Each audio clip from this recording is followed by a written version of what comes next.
नमस्कार and welcome you all to world affairs. मैं हूं प्रशांत धवन। नाउ यहाँ पे आप देख पाओगे लिखा है कि चाइना चाहता है कि भारत और यूएस में जो 2024 के इलेक्शंस हैं इनका रिजल्ट ये कहीं ना कहीं से इन्फ्लुएंस करे। ये बात रिसेंटली कही है फेसबुक ने। फेसबुक एक्चुअली अब इसका नाम चेंज हो चुका है, अब ये खुद को कहते हैं मेटा। और हाल ही में मेटा की रिपोर्ट सामने आई है जिसमें उन्होंने ये कहा है कि इन्होंने 4700 फेक चाइनीज अकाउंट्स को बैन किया है जो गलत तरीके से इन्फ्लुएंस करने की कोशिश कर रहे थे अमेरिका और इंडिया के 2024 वाले चुनावों को। इस पर बहुत सी रिपोर्ट्स पब्लिश हुई हैं। Meta is trying to stop Chinese accounts from swing US India elections. Now यहाँ पे मुझे ऐड करना पड़ेगा, एक डेमोक्रेसी के लिए सबसे सेंसिटिव टाइम होता है उनके इलेक्शंस, क्योंकि इलेक्शंस के दौरान ही लोग डिसाइड करते हैं कि क्या जो सरकार अभी है इसे हटाएं या फिर उसे बने रहने दें। नाउ ऐसे टाइम में ना आप इमेजिन करो, सोशल मीडिया, इंटरनेट जो आज के समय हर जगह फैल चुका है, ना सिर्फ यूएस, अब तो इंडिया में भी आप देखोगे स्मार्टफोन्स हर जगह फैल चुके हैं, लोग इंटरनेट का एक्सटेंसिवली इस्तेमाल कर रहे हैं। ऐसे टाइम में आप उनके सोशल मीडिया स्पेस में ना डिस इन्फॉर्मेशन फैलाओ, गलत इन्फॉर्मेशन फैलाओ, सिर्फ इसलिए ताकि जो पॉलिटिकल पार्टी चाइना को सूट करती है वो पावर में आ जाए। ये बहुत ज़्यादा गलत है और रिसेंटली मेटा ने ये बात कह दी है कि ये चीज़ हो रही है। और सैड बात ये है कि दोनों कंट्रीज में ना इस चीज़ को लेकर कोई मैकेनिज्म नहीं है कि हम इसको रोक पाए। There is absolutely no mechanism, no law.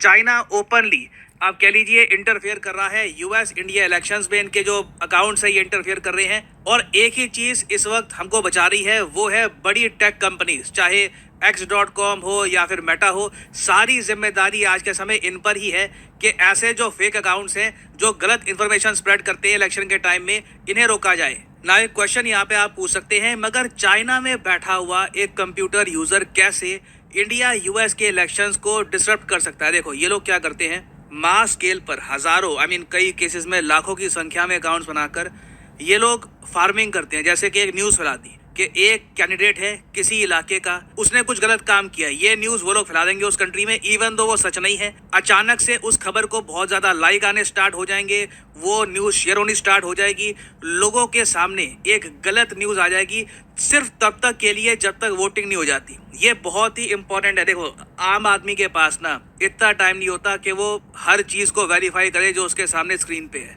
काफ़ी बार एल्गोरिदम ने, मान लो कोई न्यूज़ उसको दिखा दी, उससे उस न्यूज़ के बेसिस पर उसका वोट डिसाइड हो सकता है। वो हर बार जाके चेक नहीं करेगा कि जो अभी के लिए मेरे सामने इन्फॉर्मेशन आई है ये चाइना प्लांटेड थी या फिर फॉरेन प्लांटेड थी। और इसलिए बहुत इंपॉर्टेंट है कि इस टाइप के जो ये नेटवर्क है ना, इनको हम एक्सपोज करें। अब एक क्वेश्चन यहाँ पे आप पूछ सकते हैं, अच्छा समझ में आ गया कि ये कैसे काम करता है सारा सब कुछ, बट क्या चाइना ही है जो ये सब करता है? वेल ऑब्वियसली नहीं। आप सबको पता होगा कि यूएसए ने काफी बार रशिया पे भी आरोप लगाए हैं कि रशिया भी सेम काम करता है। बट इस मामले में अगर दुनिया में कोई चैंपियन कंट्री है तो वो है इजराइल। इसके बारे में बात हम इंडिया में कम करते हैं वैसे, मगर मैं आपको बताना चाहता हूँ टीम जॉर्ज के बारे में।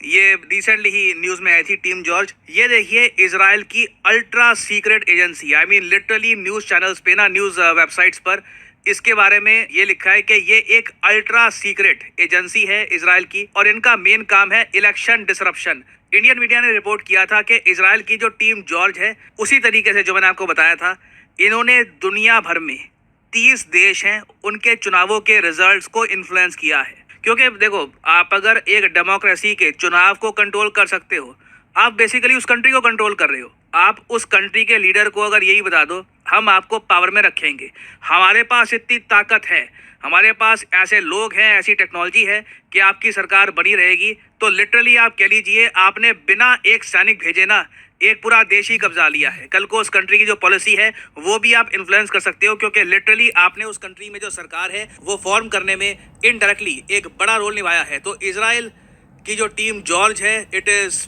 इनक्रेडिबल। ये लोग बहुत ज़्यादा एडवांस टेक्नोलॉजी का इस्तेमाल करते हैं। कई जगह लिखा है कि 30 कंट्रीज़ के इलेक्शंस को इन्होंने इन्फ्लुएंस किया है। कई जगह आपको दिखेगा कि 33 इलेक्शंस हैं यहाँ पर। बट इजराइल की जो टीम जॉर्ज है, इनका कहर आप कह लीजिए इतना था कि इंडिया में भी जो पॉलिटिकल पार्टीज है, प्राइमरली कांग्रेस, इन्होंने भी एक इन्वेस्टिगेशन की डिमांड करी कि हमें बताइए कि टीम जॉर्ज क्या इंडिया में भी ऑपरेट कर रही है। हालांकि इंडिया में कुछ मिला नहीं इनका। इन दी एंड इंडिया में ये लोग एक्टिव नहीं है from the reports that have been published.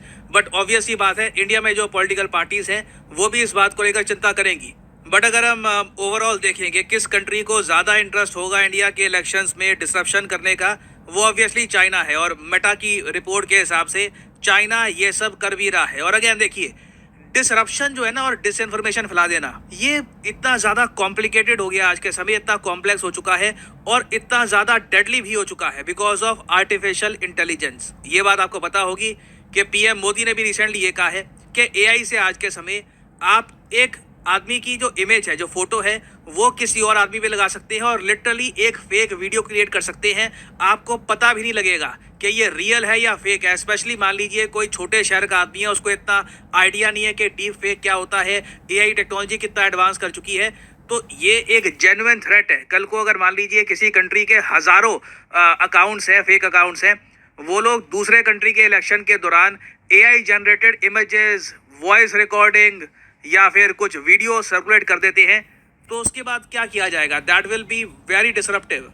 और ये बात पीएम मोदी ने भी रिसेंटली एक इलेक्शन के दौरान कही है कि जो यूज़ है आर्टिफिशियल इंटेलिजेंस का फॉर क्रिएटिंग डीप फेक, ये प्रॉब्लमेटिक है। और कहीं ना कहीं देखिए, इवेंचुअली मेरे हिसाब से डीप फेक वाली जो एप्स है ना, इनको रेगुलेट करना होगा। ऐसा नहीं होना चाहिए कि कोई भी किसी की डीप फेक बना रहा है, ये खराब है। इससे कोई किसी को डिफेम भी कर सकता है।